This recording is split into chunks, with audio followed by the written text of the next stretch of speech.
ভূমিকা পালন করেছে।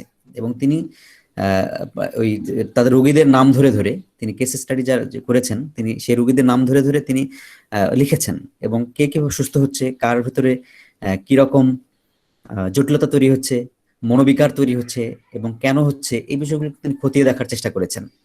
তো এতে যেটা ঘটেছে যে একটা রোগীর মনোবিকারকে আসলে আরেকটা রোগীর মনোবিকারের সঙ্গে আসলে তুলনা করা যায় না। আবার দেখা যাচ্ছে যে একটা মানুষের প্রবৃত্তির সঙ্গে আরেকটা মানুষের প্রবৃত্তিগত মিল থাকলেও একটা মানুষের ধরো দুজন বন্ধু আছে, তো তোমার দুজন বন্ধুকে তোমরা কিন্তু কোনো একটা বিষয়ে যদি বোঝাতে চাও তো দুই রকম করে বোঝাও, হ্যাঁ, একরকম করে নয়। অর্থাৎ কোনো বিষয়ে যদি তাকে আহ তোমার মোটিভেট করতে হয়, তাহলে কোনো একটা বন্ধুকে একভাবে বলতে হয়, আর এক বন্ধু স্বভাব অনুযায়ী তাকে আরেকভাবে বলতে হয়। এই যে বিষয়টা, এইভাবে কিন্তু তার যে কেস স্টাডি গুলো এরকম করে আসছে। তো এতে দেখা যাচ্ছে একটা সীমাবদ্ধতা আছে, কারণ ওইখানে দেখা যাচ্ছে যে মনোবিকার কে কেন্দ্র করে যদি মনস্তত্ত্ব গড়ে ওঠে, তাহলে সেটা উম মানে সবসময় যে মানে সফল বা আহ, যে একেবারে মাপা মাপা হয়ে হয়ে উঠবে ব্যাপারটা এমন না, এমনটা আমরা বলতে পারি না। ফলে এখানেও একটা সমস্যা হয়েছে। যাই হোক, তা আমি বললাম যে শিশুর বিকাশ, সেখানেও সমস্যা হয়েছে।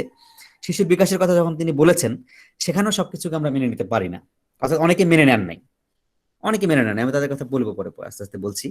তো অনেকে মেনে নেন নাই। তারপরে আহ, যেমন তার পূর্বসূরি যারা, তিনি স্বপ্নতত্ত্ব দিয়েছিলেন। স্বপ্নতত্ত্ব একটা ফ্রয়েডের একটা বড় একটা আলোচনার বিষয়। তিনি মনের স্তরের কথা বলেছিলেন, সেটা একটা বড় একটা আলোচনার বিষয়। আমি আস্তে আস্তে আসবো সেই জিনিসগুলোকে। তো স্বপ্নতত্ত্ব একটা বড় আলোচনার বিষয়, এবং স্বপ্নতত্ত্ব কিন্তু আজকের জিনিস নয়। তারপর সম্মোহন তত্ত্ব যেটা তিনি দিয়েছিলেন, সম্মোহন তত্ত্ব আজকের বিষয় নয়, সম্মোহন তত্ত্ব অনেক প্রাচীন একটা বিষয়। সম্মোহন তত্ত্ব যে যিনি তার বিরোধিতা করেছিলেন, যে ব্রয়ার, তিনি মূলত শুরু করেছিলেন। এবং তারও আগে সম্মোহন তত্ত্ব প্রচলিত ছিল সারা পৃথিবীতে। অর্থাৎ সম্মোহিত করার মধ্য দিয়ে মানুষকে হিপনোটাইজেশন যেটাকে বলে, হিপনোটাইজ করার মধ্য দিয়ে মানুষকে কিন্তু হিপনোটাইজ করা যায়। যেমন ধরা যাক, যে কোনো জাদুকররা হিপনোটাইজ করে, যে কোনো কালো জাদু বা এরকম ব্ল্যাক ম্যাজিক বলে যেগুলোকে, এগুলো দিয়ে মানুষকে হিপনোটাইজ করা যায়। এবং মানুষকে হিপনোটাইজেশন করার মধ্যে দিয়ে দুটো জিনিস ঘটে, একটা ভালো করা যায়, তা খারাপও করা যায়। অর্থাৎ এক ধরনের, যেমন আমরা যখন শুনে আসছি গ্রামে গঞ্জে বা এখানে সেখানে, যে কালো জাদু বলে একটা কথা আছে। কালো জাদু কি জিনিস? যে কালো জাদু করার মধ্যে দিয়ে মানুষকে মানে কাউকে বান মারা হয়, অথবা কাউকে পঙ্গু করে দেওয়া হয়, অথবা তাকে ডিস্ট্রয় করে দেওয়া হয়, যে এরকম ধ্বংসাত্মক একটা ব্যাপার আছে। এটা হচ্ছে কালো জাদু, ব্ল্যাক ম্যাজিকের একটা খারাপ দিক। আবার ভালো দিক হচ্ছে যে মানুষকে সম্মোহিত করে তাকে ভালো করে তোলা সম্ভব, যেটা হচ্ছে যে, যেটার নাম হচ্ছে বিরেচন পদ্ধতি। অর্থাৎ মানে কাউকে সম্মোহন করার মধ্য দিয়ে ভালো করে তোলা। অর্থাৎ এই মনস্তাত্ত্বিক যে যারা রোগের চিকিৎসা করেন, যেমন ফ্রয়েডও এই পদ্ধতি অবলম্বন করেছেন সম্মোহন। কখনো কখনো তিনি করেন নাই তা নয়, তিনি করেছেন, এবং প্রথম দিকে করেছেন, পরের শেষের দিকে আর করেন নাই। তার পেছনে কারণ কি? শেষের দিকে করেন নাই, তার পেছনে কারণ হলো যে তিনি দেখলেন যে এটা দিয়েও ঠিক হচ্ছে না। অর্থাৎ মানুষের যে বিকার বা মনোবিকারের যে বিষয়গুলো, এগুলো খুব সহজ স্বাভাবিক নয়, এগুলো অনেক জটিল। তো তিনি সেই সম্মোহন পদ্ধতিকে কিন্তু প্রথম দিকে গ্রহণ করলেও পরে আর সেই সম্মোহন পদ্ধতির চিকিৎসা কিন্তু আর করলেন না। তো এটার পেছনে কি কারণ আমরা জানি না, তবে তিনি একটা নতুন একটা পদ্ধতির নাম বলেছিলেন তখন। হ্যাঁ, সেটা নাম হচ্ছে অবাধ অনুষঙ্গ ভাবানুষঙ্গ পদ্ধতি, যার নাম হচ্ছে মেথড অফ ফ্রি অ্যাসোসিয়েশন। অর্থাৎ অবাধ ভাবানুষঙ্গ পদ্ধতিটা কেমন? ওটা কিন্তু ওই সম্মোহনের মতোই। সম্মোহন করলে আমরা কি করি? ধরা যাক, এটা কিন্তু ফ্রয়েডের মানে একদম মূল আলোচনা আমি ঢুকি নাই। হ্যাঁ, আমি তোমাদেরকে শুধুমাত্র তার আবরণগুলো দিচ্ছি, যে এরকম হতে পারে, এরকম হতে পারে, এরকম আর কি। তো এগুলো ভালো লাগে এই জিনিসগুলো। যেমন সম্মোহন জিনিসটা আমরা সবাই জানি। যেমন কোনো একটা ভালো জিনিস যে কাউকে সম্মোহিত করে ফেলতে পারে। হ্যাঁ, যে কোনো একটা ভালো একটা বা একটা বিস্ময়কর একটা জিনিস যে কাউকে সম্মোহিত করে ফেলতে পারে। বা তোমরা যখন ধরো বিশ্ববিদ্যালয়ে ভর্তি হয়েছে, তখন অনেক ধরনের প্রতিভা এসে হাজির হয়েছে, আমাদের বন্ধু বান্ধব। তোমরা হলে আসছো ধরো, নতুন যখন ভর্তি হয়েছিলে, খেয়াল করে দেখো যে তখন তোমরা অনেককে দেখে আশ্চর্য হয়েছিলে যে এরকম তো কখনো অভিজ্ঞতার সম্মুখীন হয়নি, বা এরকম তো কখনো দেখি নাই। হ্যাঁ, বা একজন তোমাকে সম্মোহিত করে ফেলছে, তখন দেখছো যে তুমি তার মানে শিষ্য হয়ে উঠছো গোপনে গোপনে। তো এই যে হওয়াটা, হ্যাঁ, মানে তুমি তোমার বন্ধু শিষ্য হয়ে উঠে উঠছো, তার মানে কি? সম্মোহন করা মানে তোমাকে সম্মোহিত করে ফেলছে। তো এই যে সম্মোহিত করতে করতে পারা ক্ষমতা, এটা একটা ক্ষমতা। এবং এই ক্ষমতাটা সবসময় যে ভালো হবে তা নয়, তোমাকে খারাপ পথে নিয়ে যেতে পারে। সম্মোহন করে তোমাকে নেশার জগতে নিয়ে যেতে পারে, তোমাকে খারাপের জগতে নিয়ে যেতে পারে, তোমাকে তোমার ধ্বংস করতে পারে, তোমার মনকে নষ্ট করতে পারে, বিকার করতে পারে তোমাকে। বিকার মানে নানা রকম হতে পারে। আবার এটা ভালো অবস্থিত হতে পারে যে সে যদি, তার যদি ইভিল ই না থাকে, মানে তোমার সোজা কথা শয়তানি বুদ্ধি না থাকে, সে তোমাকে ভালো পথে সবসময় সে চাইবে যে তুমি সম্মোহনের মধ্যে একটা ভালো জায়গায় উত্তীর্ণ হও, সেটাও চাইতে পারে।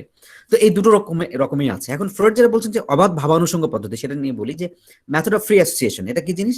সেটা হলো যে কোনো একটা রোগীকে, ওই যে আমরা যেটা গ্রিক সাহিত্যে পড়েছিলাম ক্যাথারসিস, দেখো ক্যাথারসিস মানে কি? সম্মোহন করে ফেলা। ওটা কিন্তু এক ধরনের সম্মোহন।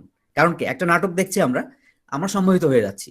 সম্মোহিত হয়ে যাচ্ছে মানে ওর সঙ্গে মিশে যাচ্ছে এমন ভাবে, যেমন ধরা যাক এরকম সম্মোহনের অনেক নমুনা পাওয়া যায়।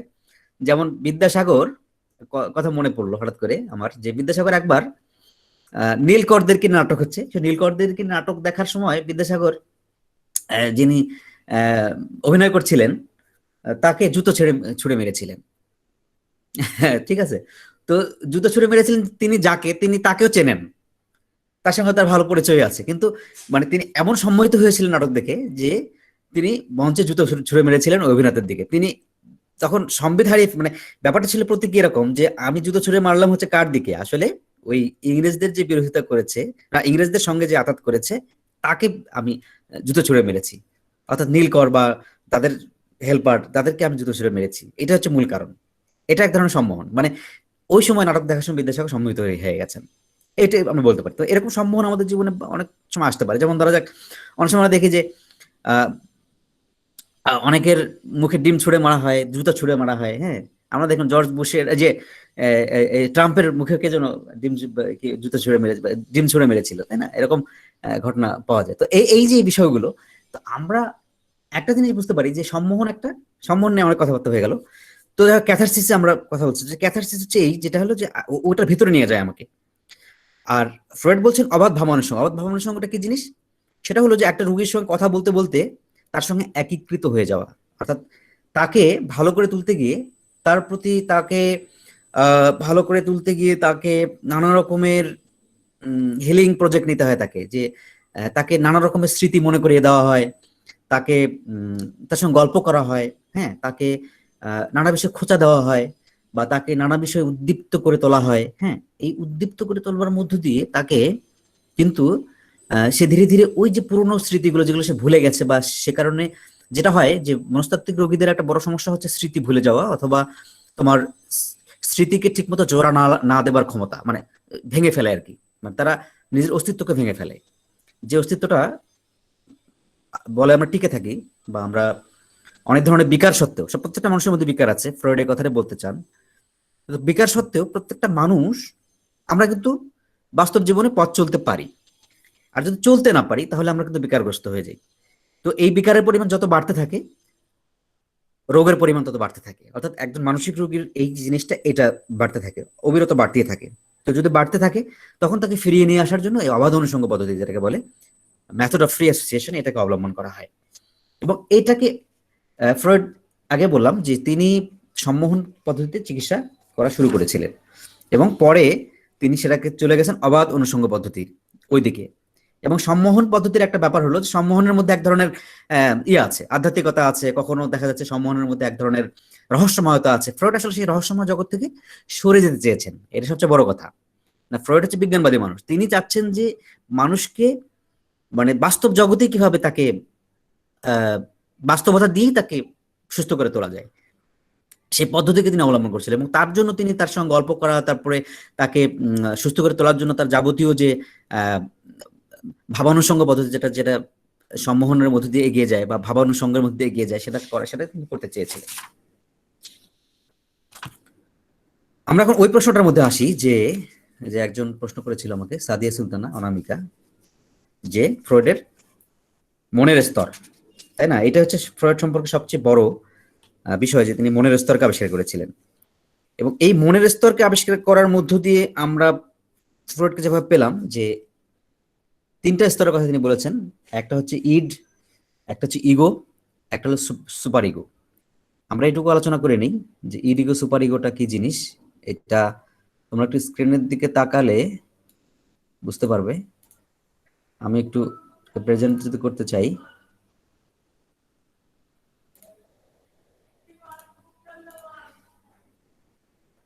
তোমরা কি দেখতে পাচ্ছ স্ক্রিনটা? জি স্যার। আচ্ছা, তাহলে আমরা লিখি ইড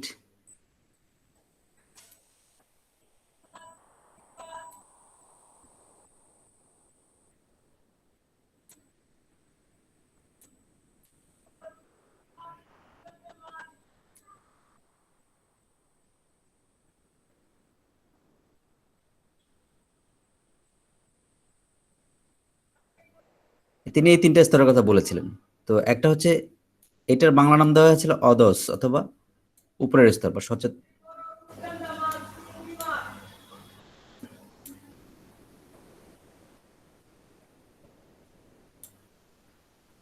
এটা আসলে অচেতন মন, ঠিক আছে, এটা হচ্ছে অচেতন।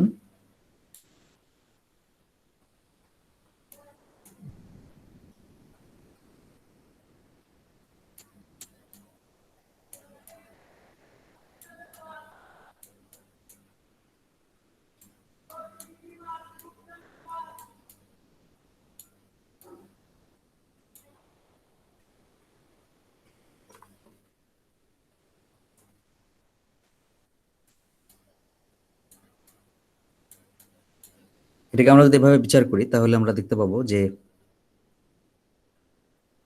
এখানে আর একটা জিনিস লিখে দিতে হবে ইংরেজিতে।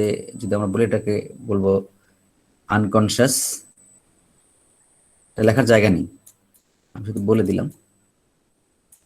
এটা হচ্ছে কনশাস,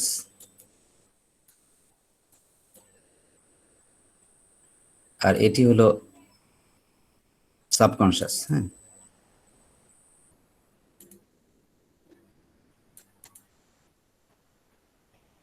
আমরা এখন এই জিনিসগুলোকে একটু দেখে নেই, যে তিনি এই যে মনের যে তিনটা স্তরের কথা বললেন, এই তিনটা স্তর কিন্তু মানে বাস্তব ভিত্তিক। সেটা হচ্ছে যে এর মধ্যে কোনো আধ্যাত্মিকতাও নাই, এর মধ্যে কোনো ওরকম করে কোনো রহস্য নাই, ঠিক আছে। তিনি বলছেন যে এইটা এখন রহস্য না থাকলেও এক ধরনের রহস্য আছে, আমরা বলবো সেটা পরে। ইড, এই যে স্তরটা, প্রথমটার ক্ষেত্রে আসি, অচেতন। এই যে অচেতন স্তরটা হচ্ছে একদম ভেতরের আনকনশাস, যেটা হচ্ছে যে অচেতন, মানে হলো যে যার কোনো আসলে চেতনা নাই। চেতনা নাই অর্থ কি, মানে চেতনা নাই এই অর্থে এই, এটাকে নির্জ্ঞান মনে বলতে বলে থাকেন অনেকে। নির্জ্ঞানটা কেন? নির্জ্ঞানটা হলো এই যে আমরা যখন, আমি পরে আবার ব্যাখ্যা করছি, যে ইড, এই যে ইড হচ্ছে যে বলা হচ্ছে যে এটা এমন একটা স্তর যেটা থাকে ভেতরে, এবং যেটা কামনায় পরিপূর্ণ, এবং যেটা প্রবৃত্তিতে পরিপূর্ণ। অর্থাৎ আমাদের মন, আমরা যখন ভাবি যে আমরা মানে আমরা যখন নিজেরা একা থাকি, অথবা আমরা যখন মানুষ হিসাবে প্রবৃত্তি প্রবণ, তখন আমরা একটা জিনিস চিন্তা করো যে আমরা কেমন, যে যা ইচ্ছে তাই, মানে এটা হচ্ছে যে যা ইচ্ছে তাই, মানে যা ইচ্ছা তাই চিন্তা করি, যা ইচ্ছা তাই ভাবি, যা ইচ্ছা তাই আমরা করতে করতে চাই, বা আমার আমার মন আমার করতে চায়, বা নিষিদ্ধ জিনিসও আমাদের মন সায় দেয়, বা আমাদের মন বলে যে নিষিদ্ধ জিনিসটা মানে নিষিদ্ধ, সে নিষেধ বা আহ, আহ, নিষিদ্ধ কিংবা অনিষিদ্ধ এটা ধার ধারে না। অর্থাৎ ইড হচ্ছে এমন একটা স্তর যেখানে সবকিছু একাকার, এটা কোনো কিছু ধার ধারে না। অর্থাৎ এটা হচ্ছে আমাদের কাঁচা মন, অর্থাৎ এটা হচ্ছে আমাদের এমন একটা মন যেটা পরিশুদ্ধ নয়, অপরিশুদ্ধ মন, এবং সেটা থাকে একান্তই ভিতরে। এবং এই মনটার অপর নাম দেওয়া যেতে পারে নির্জ্ঞান মন। কেন নির্জ্ঞান মন দিব, সেটা হচ্ছে এই কারণ যে আমরা যখন বলি বৌদ্ধ শাস্ত্রে যে নির্জ্ঞান লাভ করো, নির্জ্ঞান লাভ করার অর্থ কি? নির্জ্ঞান লাভ করার অর্থ হচ্ছে যে ওই যে অচেতন যে মনটা আছে, যেটা আমাদের শাসন এবং বাঁধন মানতে চায় না, সেই যে অচেতন মনটা আছে, সেই মনটাকে আসলে শাসন করবার ক্ষমতা অর্জন করলে নির্জ্ঞান লাভ করা যায়। অর্থাৎ যারা এরকম সাধনা করেন তাদেরকে আমরা দেখবো, সেটা হচ্ছে সাধনার জায়গা থেকে। কিন্তু ফ্রয়েড কিন্তু সাধনার জায়গাটার কথা বলছেন না, তিনি বিজ্ঞানবাদী মানুষ, আমি আগে বলছি। যে আমরা যদি সাধারণ অর্থে দেখি, যে সাধনার জায়গা থেকে আমরা কি দেখব, যে ইড হচ্ছে সেই স্তরটা যেটা যদি আমরা এমনি বুঝতে চাই যে নির্জ্ঞান, এটা বাংলা করা হয়েছে নির্জ্ঞান মনের স্তর, অথবা অচেতন স্তর বলা হয়ে থাকে যেটাকে। তো এটা হচ্ছে এই যে এটাকে শাসন করতে পারে ক্ষমতা যাদের অর্জন, যারা অর্জন করে তারা হচ্ছে ঋষি মুনি, বা সেটা যাই বলে না কেন, মানে তারা ঐশ্বরিক ক্ষমতা সম্পন্ন মানুষ। তো এখন ফ্রয়েড তো ঐশ্বরিক ক্ষমতা সম্পন্ন মানুষ টানুষ নিয়ে কিছু বলেন নাই আসলে, সত্য কথা বলতে। তো তিনি আসলে বাস্তব মানুষকে নিয়ে কথা বলতে চেয়েছিলেন, যে কারণে ইডকে তিনি বলেছিলেন এটা একটা অচেতন স্তর, এবং ইড হচ্ছে এমন একটা স্তর যেটা হলো যেখানে আমাদের যে যে স্বাভাবিক যে প্রবৃত্তিগুলো থাকে সেগুলো খুব কাঁচা ভাবে থাকে, অর্থাৎ মানুষের মন যা করতে চায় বাধা নিষেধহীন ভাবে, ঠিক সেখানে তার অবস্থান। এরপরে আমরা আর একটু এগিয়ে যাই, তারপর হচ্ছে সেটা হচ্ছে আমরা বলবো যে ইগো। হ্যাঁ, ইগো কোথায়? ইগো হচ্ছে সেটা যেটা হচ্ছে আমাদেরকে বাধা প্রদান করে। কি বাধা প্রদান করে আমাদেরকে? ধরা যাক যে আমার এই মুহূর্তে ইচ্ছা করলো যে আমি আম, একটা অন্যায় করব বা একটা পাপ কাজ করব, তখন ইগো কি করবে? ইগো বলবে যে না, এটা করা যাবে না। হ্যাঁ, বা এটাকে সে শাসন করে ফেলবে। সে কি করে ফেলবে? শাসন করে ফেলবে। শাসন কিভাবে করবে? যে সে বলবে যে আম, যে আগে ভাবি কি করা যায়, হ্যাঁ, এটা করব কি করব না। এটা সে ভাবতে চায়। অর্থাৎ ইগো হচ্ছে অহং। ইগো হচ্ছে অহং। ইগোর অর্থ হচ্ছে একটা একটা হচ্ছে অহং। অহং হচ্ছে সেই, ইগো হচ্ছে আমিত্ব, আমিত্ববোধ, চেতনবোধ। অর্থাৎ আমরা যে চেতনার জগতে থাকি সেটা আসলে অনেকটা ইগোর জগৎ। হ্যাঁ, চেতনার জগৎ যেটা যেটা আমরা এই যে স্বাভাবিক জীবনযাপন করি যেটাতে, সেটা হলো চেতনার জগৎ। অর্থাৎ আমাদের সামনে যদি কোনো কিছু হাজির হয়, কোনো অন্যায় বা কোনো অন্যায় আবদার অথবা কোনো উম বা অন্যায় আবদার নাও হতে পারে, যেমন ধরা যাক একটা আমি একটা চাইলাম তোমার কাছে, ধরো এমন একটা কিছু চাইলাম যে তুমি দিতে পারবে না, কিন্তু তোমার দেওয়ার সামর্থ্য হয়তো আছে।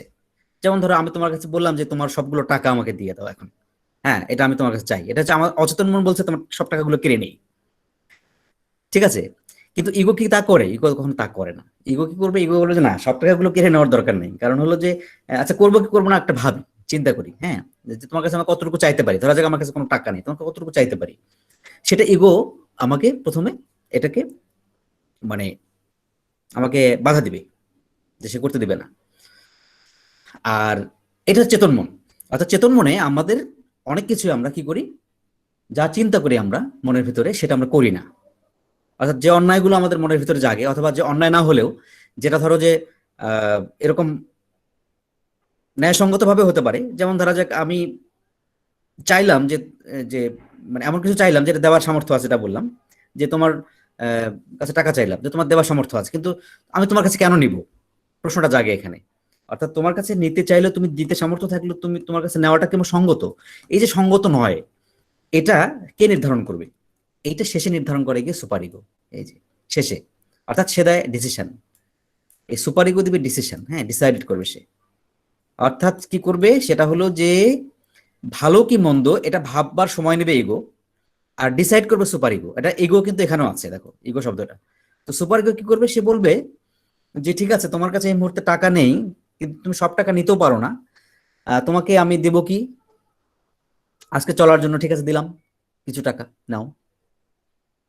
হুম, এটা সুপার ইগো বলবে যে ঠিক আছে, তুমি এই প্রস্তাবটাই ওর কাছে করো, অর্থাৎ তোমার বন্ধুর কাছে এই প্রস্তাবটাই করো যে ঠিক আছে, আজকে আমার খাবার পয়সা নেই, তুমি আমাকে আজকের খাবার পয়সাটা দাও। এটা হবে ন্যায়সঙ্গত, এটা হবে ডিসিশন, ডিসাইডেড। হ্যাঁ, তখন এই সুপার ইগো যে ডিসিশনটা দিল, সেটা অনুযায়ী চেতন মন যেটা ইগো আমাদের, সেটা আমাদের এই চেতন মন যেটা আছে সেটা আমাদের শাসিত হলো বটে। মানে শাসিত হলো, কিন্তু এটা কিন্তু বলা হচ্ছে শাসিত হলো, এটা নিয়ে আরো জটিল কথাবার্তা আছে, আমি পরে আসছি সেই জিনিসটা, এই শাসন করার অর্থে। অর্থাৎ এই শাসনটা কিরকম শাসন? সুপার ইগোর যে শাসন, সুপার ইগো শাসক, প্রশাসক। তো সুপার ইগো কি ধরনের প্রশাসক?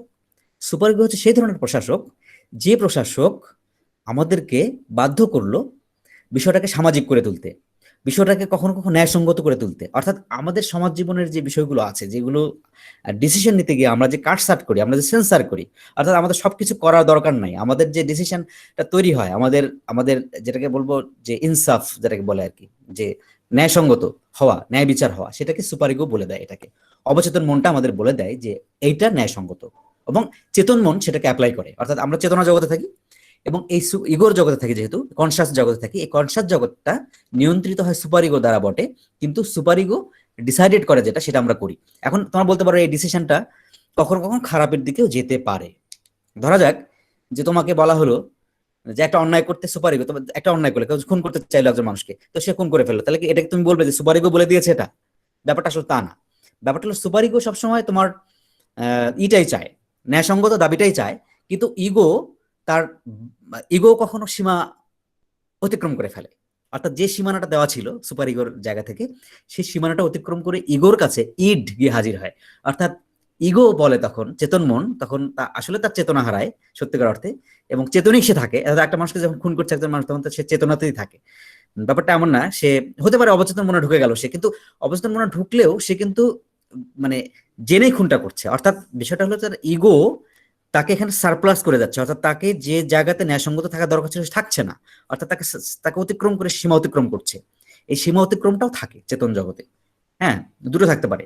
তবে এখানে মোদ্দা কথা হলো যে সুপার ইগোর প্রধান কাজ হলো আসলে ডিসাইড করে দেওয়া, সামাজিকভাবে সংহত করে দেওয়া, অথবা বলতে পারি আমরা যেটা ন্যায়সঙ্গত সেটাকে করতে দেওয়ার ক্ষমতা অর্জন করতে দেওয়া। যেমন কি করা উচিত সেটাকে ঔচিত্যকে নির্ধারণ করতে করতে দেওয়া, এটা সুপার ইগো করে থাকে। এখন ব্যাপার হলো ফ্রয়েড কি বলতে চেয়েছিলেন আসলে, এই যে এই যে আমরা স্তরগুলো পড়লাম, মনের স্তর সম্পর্কে জানলাম, এখন ফ্রয়েড আসলে এখানে এই যে স্তরগুলো সাজিয়েছিলেন তিনি, এর পেছনে আরেকটা যুক্তি তার ছিল, আর একটা জিনিস তার ছিল, সেটা হলো যে মানুষের জীবনের স্তর নির্ধারণ করা। কেমন কেমন? সেটা হলো যে একজন শিশুর জন্য কি এটা প্রযোজ্য, একজন যুবকের জন্য কি এটা প্রযোজ্য, নাকি একটা বৃদ্ধের জন্য প্রযোজ্য? প্রশ্ন ওঠে আমাদের মনে, কার জন্য প্রযোজ্য? কথা হলো যে আসলে এইটা মানুষের বিকাশের সঙ্গে জড়িত। অর্থাৎ এই যে মনের যে স্তরটা, এটা কোথায় গিয়ে সে আসলে অ্যাপ্লিকেবল হয়। অর্থাৎ একটা শিশু কিন্তু অজান্তেই তুমি তার হাতে একটা তার চুলার সামনে নিয়ে যায়, সে যখন আগুনকে চেনে না তখন যদি বলো যে আগুনে হাত দাও, সে কিন্তু দিয়ে ফেলবে। হ্যাঁ, এরকম আমার শিশু সন্তানও করেছে, যে চুলাটা জ্বলছে ওকে বলা আছে যে তুমি এখানে হাত দিও না, তারপর ওখানে যা ধরেছে। তো এই যে জিনিসটা, তার মানে হলো যে সে আসলে ইট জগতে থাকে। একটা শিশুর অনেকখানি ইটের জগতে থাকে, মানে শিশুর ক্ষেত্রে এটা বলা হচ্ছে আর কি, বড়দের ক্ষেত্রে নয়। বড়দের ক্ষেত্রে ইট থাকে, সেটা হচ্ছে যে আহ, প্রবৃত্তিতে কখনো মানুষ যায় না, প্রবৃত্তি মানুষের সহচর, অর্থাৎ কবর পর্যন্ত সে থাকে। তো এখন এই প্রবৃত্তির জগতে যখন শিশু থাকে, আমরা বলি সেই ইট জগতে আসলে থাকে। হ্যাঁ, সে অনেক সময় সে কি হয়, তার বয়স বাড়ার সঙ্গে সঙ্গে তার ব্যক্তিত্ব তৈরি হয়। এই ব্যক্তিত্ব বা পার্সোনালিটি নিয়ে ফ্রয়েড অনেক কথা বলেছিলেন। পার্সোনালিটি বা ব্যক্তিত্ব, এটা ছিল ফ্রয়েডের একটা অন্যতম সূত্র বা তত্ত্ব। ব্যক্তিত্ব, এটা মনে রাখো। ব্যক্তিত্ব কেন? কথা হলো যে এটাই, এই যে বয়সের স্তরটা, অর্থাৎ কোন বয়সে গিয়ে এটা আসলে নির্ধারিত হবে সেটা। অর্থাৎ একজন শিশু, সে আসলে তার যে ইগোর জগৎটা থাকে সেটা আসলে তৈরি হয় না তখন পর্যন্ত। ইগোর জগৎটা কখন তৈরি হয় মানুষের? একটা জিনিস চিন্তা করো, যে একটা শিশুকে আমি দেখেছি, এটা যে আমার সন্তানের যখন আয়না দেখে নিজেকে চিনতে শেখে নাই। ধরো আয়না দেখে শিশুরা কি করে জানো, যে আয়না দেখে সে নিজেকে আলাদা করতে পারে না। মানে আলাদা না, মানে মানে সে সে ওই জিনিসটাকে অবজেক্ট ভাবে, আলাদা একটা জিনিস ভাবে। একটা শিশু যদি ছোট বয়সে, মানে একান্ত ছোট শিশু যারা আয়না দেখ, মানে আয়না দেখে যারা নিজের প্রতিকৃতি বলতে পারে না যেটা আমার প্রতিকৃতি, তখন পর্যন্ত সেই বয়সটা, সেটা 4 বছর আগ পর্যন্ত আর কি ধরা যায় এরকম।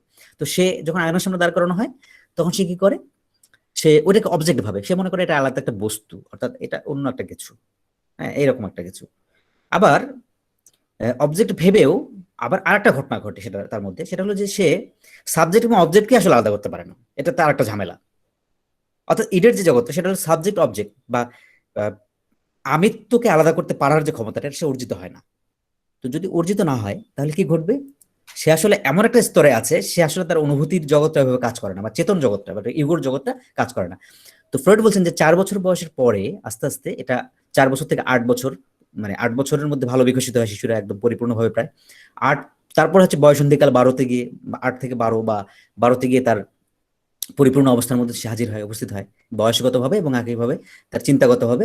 সে আস্তে আস্তে অহংকে আলাদা করতে শেখে, অর্থাৎ 4 বছর বয়স যখন তার হয়ে যায়, তখন সে পার্সোনালিটি কি জিনিস সেটাকে সে জানতে শেখে, বুঝতে শেখে, এবং আয়নার সামনে দাঁড়িয়েও সে কিন্তু নিজেকে আলাদা করতে শেখে। এই যে আলাদা করতে শেখার যে ক্ষমতাটা, এটা তার অর্জিত হলো একটা, এবং তখন তার চেতন তৈরি হলো, অর্থাৎ ইগোর জগৎ তৈরি হলো তখন কিন্তু। হ্যাঁ, এবং ইগোর জগৎ তৈরি হলে কি হয়, সুপার ইগো শাসন করবে। আমরা জানি যে ইগো যা করতে চাইবে, মানে ইট যা করতে চাইবে, ইগো কি তা করবে? অর্থাৎ যখন সে ইট থেকে উত্তীর্ণ হয়, ইগোর জগতে যেতে থাকে, তখন সুপার ইগো তার তৈরি হতে থাকে, এবং সুপার ইগো আস্তে আস্তে আরো বাড়তে থাকে। কিভাবে বাড়তে থাকে? যেমন ধরা যাক একটা আহ, আহ, মানে যে শিশুটা ইগো জন্মাইছে, ধরো সুপার ইগো এখনো ঠিক মতো জন্মায়নি, তাহলে কি হয়? তো ইগো জন্মেছে, ধরো তাকে তুমি যদি বলো যে বাবু এই কাজটা করো না, তো সে কিন্তু করে। কারণ কি, মানে তাকে নিষেধ সত্ত্বেও সে নিষিদ্ধ জিনিসের প্রতি তার খুব আগ্রহ, সেগুলো করবে। আবার অন্যায় সে পাপ করে না সে আবার। এটা একটা অদ্ভুত ব্যাপার। হ্যাঁ, পাপে লিপ্ত হয় না, আমাদের মতো পঙ্কিল বা যেটাকে বলি আমরা গ্লানি ক্লেদাক্ত, সেই অবস্থার মধ্যে শিশুরা থাকে না। হ্যাঁ, তো কিন্তু শিশুদের যেটা হয় সেটা হলো যে তার যদি তোমার শিশুরা তোমার মারামারি করে, একজন আরেকজনকে মারে, ঠিক আছে, তার ছোট ভাই বোন যদি থাকে তাহলে তাকে পিটায়, বেদনা দেয় কিংবা মারে, এটা নানান রকম ঘটনা ঘটে। হ্যাঁ, যেমন আমার বাচ্চা ও কি করে জানো, পুতুলের ফাঁসি দেয়। তো এটা কি কেন হলো? তো এই যে জিনিসগুলো, যে একটা পুতুলকে ফাঁসি দিচ্ছে সে লটকে ঘরের ইয়ের সঙ্গে, এর পেছনে কারণ হলো যে সে আসলে ওটার মধ্যে দিয়ে একটা কিছু সে খুঁজতে চায়, অর্থাৎ তার চেতন জগৎকে, সে একটা ধ্বংসাত্মক, তার একটা জগৎ আছে। অর্থাৎ একটা মানুষ জন্মলাভ করেছে, ফ্রয়েড এটা বলেছেন যে একটা মানুষ জন্মলাভ করেছে দুটো জগৎ নিয়ে, একটা হচ্ছে ইরোস, একটা হচ্ছে থ্যানাটোস। একটা হচ্ছে ডিস্ট্রাকটিভ, একটা কনস্ট্রাকটিভ। অর্থাৎ তিনি বলতে যাচ্ছেন যে মানুষ জন্মেই এটা ইনেট, এটা প্রবৃত্তিগত, অর্থাৎ মানুষ মধ্যে দুটো জিনিস থাকে, তিনি তার নামও দিচ্ছেন। হ্যাঁ, সে নামটা হলো, নামটা লিখে দিই আমি এখানে, তোমরা দেখো, এটা একটু মুছে দেই যেটা আছে, দিব? জি স্যার। হ্যাঁ, একটু মুছে দিই তাহলে তোমাদের লেখাটা সুবিধা হবে। যেমন এটা অবশ্য থাকা উচিত ছিল, তারপর আমি এই শব্দটা এখানে লিখছি, অন্য জায়গায় দেখা যায় কিনা দেখো।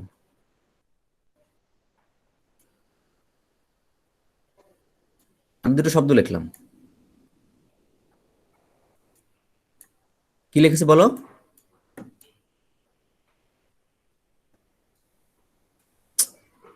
জায়গায় হয় না।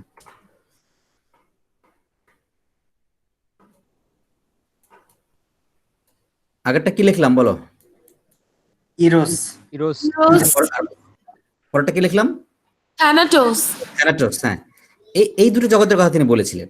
এই জগতের কথা বলার এই ওই শিশুর সূত্রে আসলো, আমাদের ব্যক্তিত্ব বিকাশের সূত্রে আসলো কথাটা। সেটা হচ্ছে যে ইরোস হচ্ছে সেই জগৎ, ইরোস থেকে ইরোটিক কথাটার উৎপত্তি, অর্থাৎ প্রবৃত্তিগত জগৎ, অর্থাৎ ধ্বংসের জগৎ। না, ধ্বংস নয় ঠিক, মানে এটাকে ধ্বংস বলছেন না ফ্রয়েড, কিন্তু একটা জিনিস আছে যে ফ্রয়েড কিন্তু আহ, একটা গভীর একটা ব্যাপার আছে তার ভিতরে, সেটা হলো যে তিনি কিন্তু এই যে কামনা বললে জিনিসটাকে আমরা বুঝাচ্ছি, এটা কিন্তু নেগেটিভ অর্থে তিনি নেন নাই কখনো। ফ্রয়েড সম্পর্কে একটা সমালোচনা হলো, বড় সমালোচনা হলো, যে অনেকে যেটা বলতে চান সেটা হচ্ছে ফ্রয়েড কি আহ, মানে সর্বযৌনতাবাদী কিনা। কথাটা হচ্ছে যেরকম, যেটাকে ইংরেজিতে বলে প্যানসেক্সুয়ালিজম। তো এই সর্বযৌনতাবাদী কিনা, অর্থাৎ সবকিছুর মধ্যে যৌনতা দেখা, এই জিনিসটা কিনা। এখন এটা নিয়ে অনেক সমালোচনা আছে। কথাটা হলো যে ফ্রয়েডকে এইভাবে দেখতে গেলে একপাক্ষিক হয়, অর্থাৎ ফ্রয়েড যে অর্থে কামনাকে ব্যবহার করেছেন সেটা একপাক্ষিক নয়, সেটা শুধু যৌনতা নয়। এটা আমরা বুঝতে পারছি অন্তত। অর্থাৎ যেমন ধরা যাক একটা শব্দ আমি বললাম, তো শুভকামনা, এর মধ্যে কি খারাপ কিছু আছে? বরং ভালো কিছু আছে। কিন্তু কথাটা কিন্তু কামনা, শুভ কামনা, আমরা বললাম শুভ কামনা। মানে এই কামনা কথাটা কিন্তু আমাদের ভাষায় বা যে কোনো পৃথিবীর যে কোনো ভাষাতে প্রয়োগ হয়েছে, এটা ইচ্ছা অর্থে, উইল, ডেজায়ার, আকাঙ্ক্ষা। অর্থাৎ আকাঙ্ক্ষা হচ্ছে বেঁচে থাকার অন্যতম মাধ্যম, ডেজায়ার যেটাকে বলে, যেটাকে আমরা উইলও বলতে পারি, উইশ, উইল, যেটাই বলি না কেন। আর সবচেয়ে ভালো শব্দ হচ্ছে ডেজায়ার। ডেজায়ার মানে হচ্ছে যে, অবশ্যই উইল আর ডেজায়ারের মধ্যে পার্থক্য আছে, সূক্ষ্ম একটা পার্থক্য আছে, সেটা আমি বলছি। উইল আর ডেজায়ারের মধ্যে ছোট্ট একটা পার্থক্য আছে, সেটা আমি বলছি পরে। আমরা প্রথমে এক করে নেই, হ্যাঁ, এক করে ভাবি যে উইল আর ডেজায়ার মানে ইচ্ছা। তো ইচ্ছা কি? ইচ্ছা হচ্ছে যে কাউকে, ধরো ভালোবাসার ইচ্ছা, হ্যাঁ, এটা একটা ইচ্ছা। স্নেহ করবার ইচ্ছা, ইচ্ছা। কারো ভালো করবার ইচ্ছা, কল্যাণ করবার ইচ্ছা, এটা তো ইচ্ছাই তো। এটা তো ডেজায়ার, একটা আকাঙ্ক্ষা। আমরা ভালো কিছু করব, এটা একটা আকাঙ্ক্ষা। হ্যাঁ, তো এটা কিন্তু আকাঙ্ক্ষা। তো তার মানে, যেমন শুভকামনার কথা বললাম, শুভকামনা কি ভালো, বেটার, বেস্ট। তো এই যে জিনিসটা, অর্থাৎ এই উইল এবং ফুলফিলমেন্ট যেটাকে আমরা বলি, ফুলফিলমেন্টের জগতে আমরা যেতে চাই সবাই, এবং ডেজায়ারের জগতে যে যেতে চাই, এর পেছনে বড় কারণ হলো যে আমাদের পেছনে কাজ করে এরোস। এই কথাটা যদিও এখন পাল্টে গেছে, তো এরোসের অর্থ হয়ে গেছে এরোটিক। এরোটিক মানে কিন্তু খারাপ, অর্থাৎ নোংরা কিংবা এরকম অর্থ। তো এই যে এরোস, তার মানে হলো যে এটা ধ্বংস। আচ্ছা, আমি একটু সময় নিচ্ছি, তাকে 1 মিনিট। বাবুর ক্লাস আছে ওখানে, নেট পাচ্ছে না, দেখি আমি একটু ওই কম্পিউটারটা দেখার চেষ্টা করি।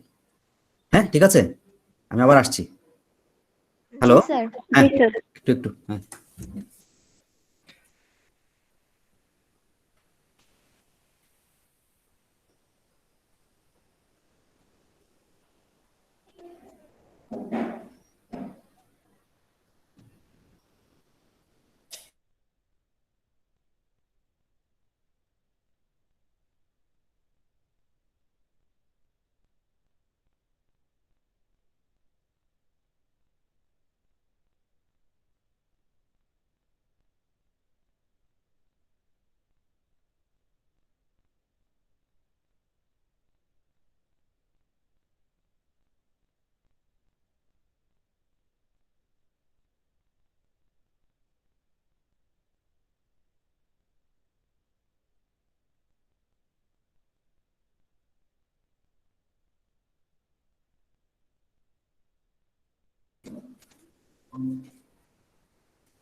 আচ্ছা, তাহলে আমরা কোথায় ছিলাম আলোচনায়? ইরোটিক অনেক খারাপ ইরোটিক মানে মিন করে। হ্যাঁ হ্যাঁ। তো এই যে ইরোটিক শব্দটা খারাপ মানে ইয়ে হয়ে গেছে, এটা শব্দটা পরিবর্তন হয়ে গেছে, অর্থাৎ একটা শব্দ তো পরিবর্তন হয়ে যায়, তার অর্থ দিনে দিনে পরিবর্তন হয়ে যেতে পারে, সেটা না, দরকার নেই আমাদের ওইখানে যাওয়ার। আমাদের কথা হচ্ছে যে ইরোস মানে হচ্ছে যে আকাঙ্ক্ষা বা ডিজায়ার, কামনা যেটাকে বলি, অর্থাৎ কামনা হচ্ছে ইরোস। আর কামনা সবসময় খারাপ নয়, এটা আমরা বুঝতে পারলাম। অর্থাৎ উইল এবং ডিজায়ার, এখন পার্থক্য করি উইল এবং ডিজায়ারের মধ্যে। সাধারণত উইল হচ্ছে, উইল মানে হলো যে যেমন ধরো আমি এখন খাবো, খাবার ইচ্ছা, আমার ক্ষুধা লাগছে খাবো, এটা হচ্ছে উইল, সাধারণ একটা ইচ্ছা। বা আমি তোমার সঙ্গে বেড়াতে যাবো, এটা হচ্ছে উইল। হ্যাঁ, কিন্তু ডিজায়ার হচ্ছে সেটাই, সেটা ফুলফিল করা সম্ভব নয়। এটা অবশ্য লাকা বলেছে, ফ্রয়েড নয় ওই অর্থে। ডিজায়ারের যে বিষয়টা, এটা আরো সূক্ষ্মভাবে আবিষ্কৃত হলো লাকার সময়। অর্থাৎ লাকা যে মনোবিজ্ঞানী, তিনি পরে ফ্রয়েডের পরে যারা আলোচনা করেছেন তাদের মধ্যে তিনি একজন খুব প্রভাবশালী, এবং তিনি ডিজায়ারের কথা বলেছিলেন। যে ডিজায়ার বলতে তিনি বলছেন, তিনি আরো সূক্ষ্ম মানে আরো জটিল কথা বলেছিলেন, যে মানুষ কখনোই তার ডিজায়ারকে পূরণ করতে পারে না। কিরকম? যে আদর্শ যেটাকে বলে আইডল, হ্যাঁ, সে আইডলটা আসলে মানুষের জীবনে আসলে থাকে না। যেমন ধরা যাক, তোমরা ছোটবেলা থেকেই তোমাদের বাবা মাকে আদর্শ বলে আসছো, কিন্তু বড় হয়ে দেখলে যে আসলে আদর্শটা তাদেরকে তুমি সবসময় পছন্দ করতে পারছো না। তার মানে তোমার ডিজায়ারটা পূরণ হচ্ছে না, তুমি যে ডিজায়ার করছো তাদের কাছে সেটা হচ্ছে না। তারপর তুমি তোমার বিশ্ববিদ্যালয়ে আসলে তোমার শিক্ষকের কাছে তোমার একজন ডিজায়ার থাকে, সেটা তোমার পূরণ হচ্ছে না। তো এটা খুব স্বাভাবিক কথা বললাম। এখন এই যে স্বাভাবিকতাটা, এটা সারা জীবন ধরে সারা দুনিয়া জুড়ে ছড়িয়ে আছে। অর্থাৎ সারা দুনিয়া জুড়ে এমন অনেক বিষয় আছে যেটা আদর্শিক না, যেটা আসলে বিচ্যুত, যেটা আসলে শুধু আদর্শ বিচ্যুত বলে কথা নয়, আবার এমন কোনো বিষয় আছে যেটা পূরণ হয় না কখনো। যেমন ধরা যাক প্লেটোনিক লাভ, যেটাকে আমরা বলে থাকি, অর্থাৎ প্লেটোনীয় ভালোবাসা, প্লেটোনিক প্রেম, তো এটা কখনো পূরণ হয় না মানুষের। তো এই যে হয় না, তার মানে কি? তার মানে হচ্ছে যে মানুষের ডিজায়ার যেটা, এটা খুব শক্তিশালী একটা জটিল একটা ব্যাপার, মানে যেটা পূরণ হওয়া আদর্শিকভাবে কখনো কখনো আহ, চেতনাগত অর্থে, অর্থাৎ যেমন একটা সমাজকে আমরা কিভাবে চাই সে অর্থে, একটা রাষ্ট্রকে যেভাবে চাই, একটা জীবনকে যেভাবে চাই, পৃথিবীকে যেভাবে চাই, হ্যাঁ, সেভাবে হয় না, আসলে কখনোই হয় না। এতে ডেজার্টটা মানুষের কখনো পূরণ হয় না। অর্থাৎ পৃথিবী আমরা চাই একরকম, হয় একরকম। ওই যে পুতুল নাচের কথার মতো মানিক বন্দ্যোপাধ্যায়ের যে আমি চাই এক হয় আর, হ্যাঁ, এই হলো ব্যাপার। তো মানে মানুষ চায় এক হয় আর এক, তো এটা হচ্ছে ডেজায়ারের ব্যাপার, ডেজায়ার থেকে বিচ্যুতি। তো এই ডেজায়ারের বিচ্যুতি সারা জীবন ধরে ঘটতে থাকে। আচ্ছা, এটা একটা তোমাদেরকে এইটুকু ব্যাখ্যা করলাম। এখন আমরা আসি ওই জায়গায়, ইরোস এবং থ্যানাটস। হ্যাঁ, ইরোস থ্যানাটস এই জায়গাটাতে আসি। তাহলে বোঝা গেল ইরোস হচ্ছে কামনা, অর্থাৎ সেটা ভালো হতে পারে, খারাপ হতে পারে। তারপর হচ্ছে থ্যানাটস, থ্যানাটস হচ্ছে মৃত্যু প্রধাবনা, এর বাংলা হচ্ছে মৃত্যু প্রধাবনা, ধ্বংস। ধ্বংস কি? অর্থাৎ যেখানে সৃষ্টি আছে সেখানে ধ্বংস আছে। সৃষ্টি আছে, ধ্বংস আছে, মানে হলো স্যার,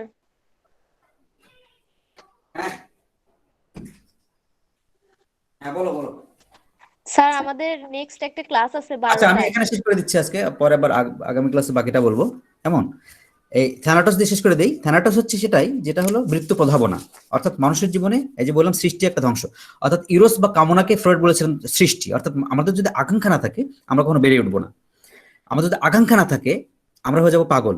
অর্থাৎ যে পাগল থাকে তার কোনো ওরকম আকাঙ্ক্ষা থাকে না, তার সেই জগৎটাই নষ্ট হয়ে যায়, তার কামনার জগৎটাই নষ্ট হয়ে যায়, তার আকাঙ্ক্ষার জগৎটাই নষ্ট হয়ে যায়। তো এইটা নষ্ট হওয়ার ফলে সে পাগল হয়ে যায়।